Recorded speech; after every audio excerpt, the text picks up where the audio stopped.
Most people think that wealthy people are just luckier, smarter, or born into it. And while that is definitely sometimes the case, the biggest difference that I've noticed after working in finance, running my own business, and owning property in London is how wealthy people think about money. Because one of the biggest things that I've learned is this: wealth is not just about how much money you earn, it's about how you think about money. If you've ever looked at someone who seems financially calm and secure and thought they must just earn more money than me, I want to stop you right there. Two people can earn the same money. One feels constantly stressed, broke, and behind, while the other feels secure, relaxed, and in control. And the difference there isn't luck. It's money mindset and the decisions that that mindset creates. If living a comfortable, abundant life is something that you really want, not flashy, not fake rich, but genuinely secure, then this video is for you. Today, I'm going to help you shift how you think about money in a way that's actually practical as well as motivational. We're going to go into the psychology of money and how you can practically apply that to your life. Hi, if you're new here, I'm Dahlia, and welcome back to Get on Top with Dahlia, where I'm dishing out life-changing advice every single week to help people just like you get on top of your finances. Let's go. I'm filming this video at the start of the year at a time when we're all thinking about our goals and what we'd like to achieve during this year. And I think that your money mindset is absolutely crucial to set early on to set the tone for how money shows up for you. So let's get into it. You may have noticed my different background if you've been here before. That is because I am filming from Brazil, where I am spending the next 2 months. The first thing that you need to do is to define what wealth actually means to you. Before you do anything with your money, before you budget, invest, or try to earn more, you need to answer one very important question. What does wealth actually mean to you? And I want you to really sit with that, because this is where most people go wrong. We live in a world where we are constantly shown other people's version of success, other people's houses, other people's holidays, other people's lifestyles. And without even realizing it, you start chasing someone else's definition of wealth and not your own. So here's what I want you to do. Get a piece of paper and a pen or your notes app and write down 5 specific things that would need to be in place in your life for you to feel comfortable, secure, and abundant. Not what sounds impressive, not what looks good online, but what would actually make you feel like, yes, my life feels good. Maybe that list could contain things like having £10,000 saved in the bank, owning your own home, or being able to shop at the supermarket that you want to without checking for prices, or just going to a nice gym. Think about what your personal priorities are and write these down. As you're doing this, I want you to completely discard what it would feel like to look wealthy to other people. Quite often the appearance of wealth, the flashy car, the designer bags, fancy holidays, can just be an indication that someone is in a lot of debt. You don't know the true financial position of someone who has a lot of these wealth signifiers showing in their life. Someone earning £150,000 a year could actually be broke, while someone earning £50,000 a year could be wealthy. Shift your mindset from what wealth looks like externally to what wealth feels like to you. Wealth is very personal and success is personal, and comparison is the fastest way to make you feel like you're failing when you're really not.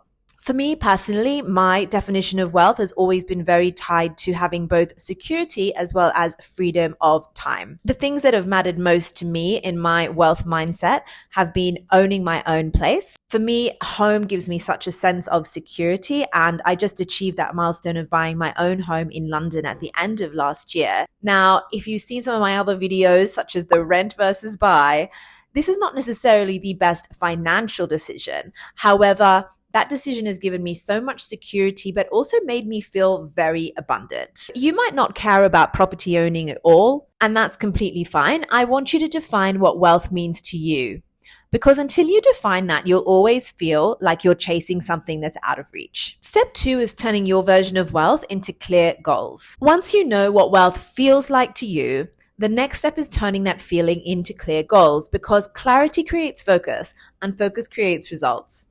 I want you to take those 5 things that you wrote down and divide them into short-term goals, medium-term goals, and long-term goals. Short-term is where you want to be by the end of this year. Medium-term is in the next 2 to 3 years, and long term is 10 years or longer. This next part is really important. I want you to get specific. Vague goals don't result in behavioral changes, but specific goals do. Instead of a vague goal such as, I want to save more, write down an actual number. Instead of a goal saying, I want to earn more, write down what earning more looks like to you. There's a quote from Think and Grow Rich by Napoleon Hill that's really stuck with me.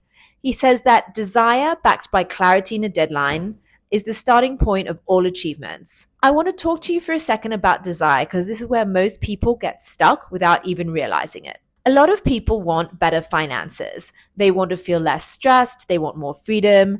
They want to feel secure and abundant. When you think about this, it explains why so many people stay in the same financial position year after year. Because if your desire is vague, then your actions will be vague too. If you just say, I want to be better with money, what does that actually mean? How much money? By when? What changes in your life when you get there? Your brain doesn't move towards ambiguity. It will move towards a clear target. When you have clarity, you start making decisions differently and almost automatically. You'll stop spending money mindlessly because you know what that money is for. You stop saying yes to things that don't align with your goals because you've given your money a purpose. And the deadline part is just as important. Without a timeline, everything becomes optional. There's always next month, when things calm down, I'll start after this year. But when you give yourself a deadline, even a flexible one, your behavior changes. You become more intentional, more focused, and you'll stop drifting. I want you to ask yourself this honestly.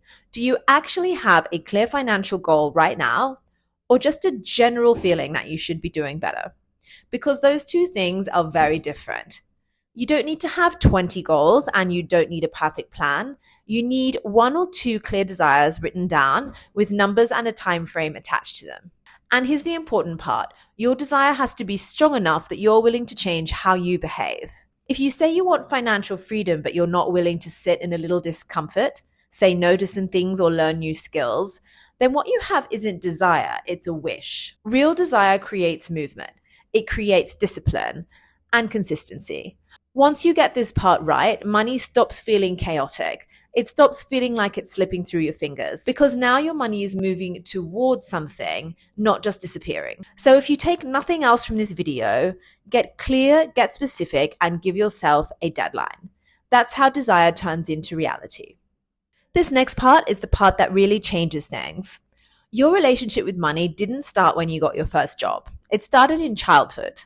The way money was spoken about in your household, whether there was anxiety, scarcity, comfort, or abundance, that shaped how you think about money today.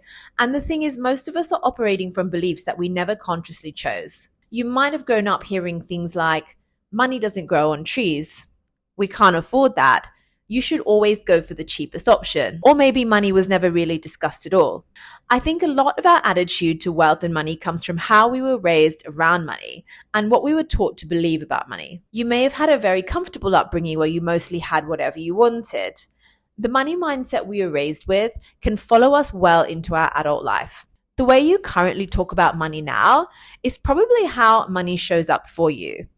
For example, I know a few people who, whenever the topic of money is being discussed, they are always saying either, I'm broke or I've got no money. This can be true for all of us at some point, but if this is something that you're constantly telling yourself, then you're restricting yourself from being able to experience wealth. Because people that experience wealth are not constantly telling themselves they're broke. What you speak out loud has a direct effect on what you experience. And that may sound woo-woo to you, but your mindset really does impact your decisions and actions so much more than you realize. These things that we say out loud about money show up in how you spend, save, and what you achieve with your money. So I want you to pay close attention to what you are constantly saying out loud when you're talking about money. If you're constantly saying, I'm broke or I've got no money, even jokingly, that becomes a part of your identity. And people who experience wealth don't constantly tell themselves they're broke. This isn't about pretending, it's about recognizing that mindset influences decisions. One time I was speaking to a friend saying, I have no money. And she said to me, don't ever say that. It may be true for you right now, but reframe this to, I'm on a budget right now. Make it a temporary state rather than a statement of who you are. There's a difference between the two. The difference between a wealthy mindset and a poor mindset is what you believe about money. The wealth mindset in a situation where money is tight won't complain and do nothing about it.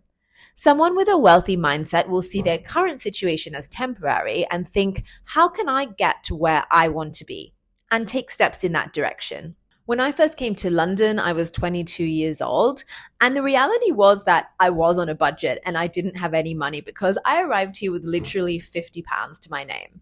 But I got resourceful really fast. I had 2 jobs within a week because no way was I going to let being broke be my reality. That moment taught me something really important, that money situations are temporary, but your mindset determines how long those situations last for. One of the next most important mindset shifts that you can make is separating looking rich from being wealthy. In the book The Millionaire Next Door, Thomas Stanley says that wealth is what you accumulate, not what you spend. There's a chapter in this book called You Aren't What You Drive that completely turns most people's concept of wealth on its head. In this chapter, the author completely dismantles a stereotype that rich people must live flashy, that wealth equates to big houses, designer bags, luxury cars, and sprawling vacation homes. They found that many millionaires don't look the part. They live in modest homes, they drive practical cars, and they avoid status symbols. Most people spend most of their money trying to show that they're successful, but the truly wealthy spend their money building success. What most people don't realize about their spending is that spending on non-essentials is largely driven by emotions. We spend most of our money on things that make us feel a certain way.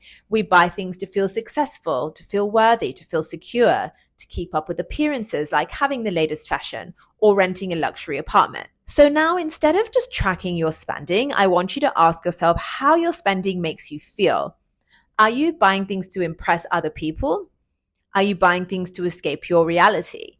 Are you buying things because you think that that's what success is supposed to look like? When I worked in finance, I used to spend so much time browsing and shopping on luxury fashion websites like Net-a-Porter. And I honestly used to spend thousands of pounds a month on buying designer clothes and other things that I thought would make me feel good and somehow like I've made it in life. My value shift came when I realized I actually don't want to work in this industry anymore. So where can I better direct my salary in a way that's going to benefit me in the future, because I can't live in all my shoes.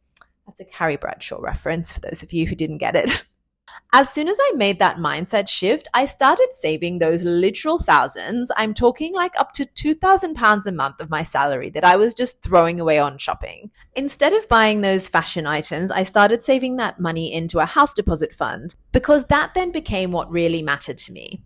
Getting on the property ladder and feeling secure in that way allowed me to shift my mindset and therefore my spending habits. Before I made this shift, I was ultimately buying all these things to try and give myself a sense of happiness because I wasn't happy in my corporate job.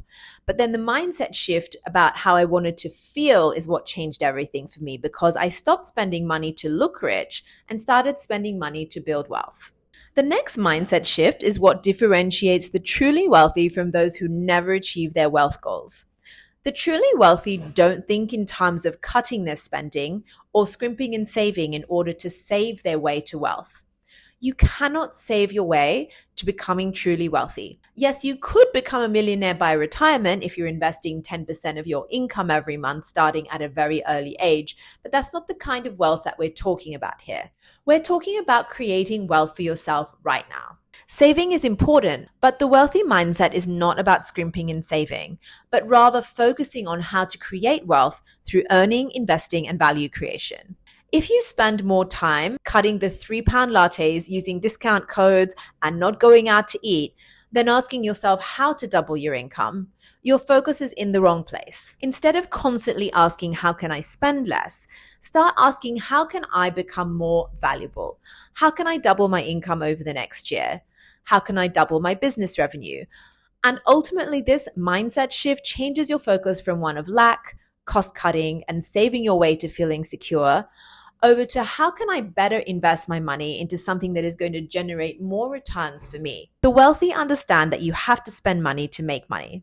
This might mean learning new skills, investing in education, starting or growing a business, investing in the people or tools your business needs to take it to the next level. When I arrived in London, I didn't have any usable qualifications. I was working in restaurants, shops, and bars, which is fine, but I recognized early on that that kind of work wasn't going to build the kind of wealth that I wanted for myself. So my strategy was to invest in myself. I enrolled into a finance degree and spent 3 years studying everything about business, finance, and economics. That study then landed me a job where I was able to earn 5 times more than what I was doing the jobs that required no qualifications. I invested the time and the money into myself and ultimately increased my value. I took a similar approach when starting my business. I started a business in the events and entertainment industry, and right from the beginning, I decided that I wanted to invest in the very best equipment, the very best website, the very best photo shoot that I could afford so that I would start my business off on the right foot. If I'd started out with basic branding, equipment, and website, I would have given people the impression that we were not the kind of premium business that I wanted to be. So starting and investing in that from the beginning really set the tone for how people received us and how the business's reputation was built. I want you to think about where you can invest in yourself, in your life, your business, and remember that you need to spend money in order to make money. So think about where you can make smart decisions about spending so that you can reap the rewards that that value is going to bring you. The right expenses aren't costs. They are wealth multipliers. And that is something that the wealthy recognize, that you do need to spend money to make money. So having a wealthy mindset isn't about pretending you're rich. It's about building a life that feels calm, secure, and abundant to you.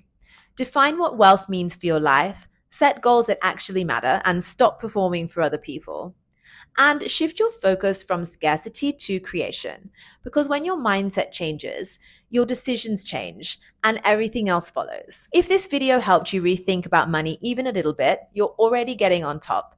Thank you for watching. If you've liked this video, please comment, like, and subscribe. And I'll see you next week for more videos on how to get on top of your finances. Ciao for now.